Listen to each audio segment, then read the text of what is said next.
eo amin'ny maresaka iraisam-pirenena kosa Nodimandry teo amin'ny fahavalo amin'ny 15 taonany i Hugo Chavez filoham-pirenena venezoelianina omaly hariva no nanambarana tamin'ny fomba ofisialy ny fahafatesan'izay filoham-panjakana izay. Araka izany dia maro ireo filoham-pirenena no efa nandefa fiara-miory ho an'ity firenena ity sy ho an'ny fianakaviany mana manjo ihany koa.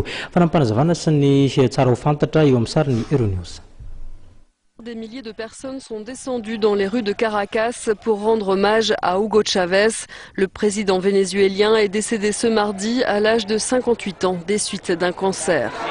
Olona maro no nidina an-dalambe androany taorian'ny filazana tamin'ny fomba ofisialy fa maty ny filoham-pirenena venezoelianina Hugo Chavez.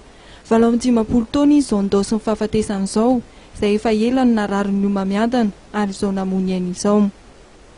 Omaly talata no nanambaran'Andriamatoa Nicolas Maduro, filoha lefitra venezoelianina, fa maty ny filoham-pirenena. À 16h25 ce mardi 5 mars est mort notre commandant président Hugo Chavez après avoir combattu avec acharnement la maladie depuis presque 2 ans, a-t-il déclaré. Ka ity faran'izany no misolo toerana ny Hugo Chavez, mitantana ny firenena venezoelianina mandritra ny tetezamita mandrapavita amin'ny fifidianana.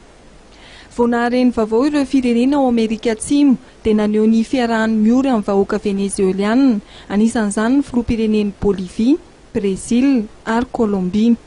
Naneho ny fiara-miory tamin'ny fianakavian'Andriamatoa Hugo Chavez ihany koa ny lehiben'ny mpanohitra ao an-toerana izay nilaza fa ny hevitra ny tsy mitovy fa ny olona akory tsy miady. Haritra 7 andro ny fisaona-pirenena ao Venezuela amin'izao nahafatesan'ny filoham-pirenena Hugo Chavez izao.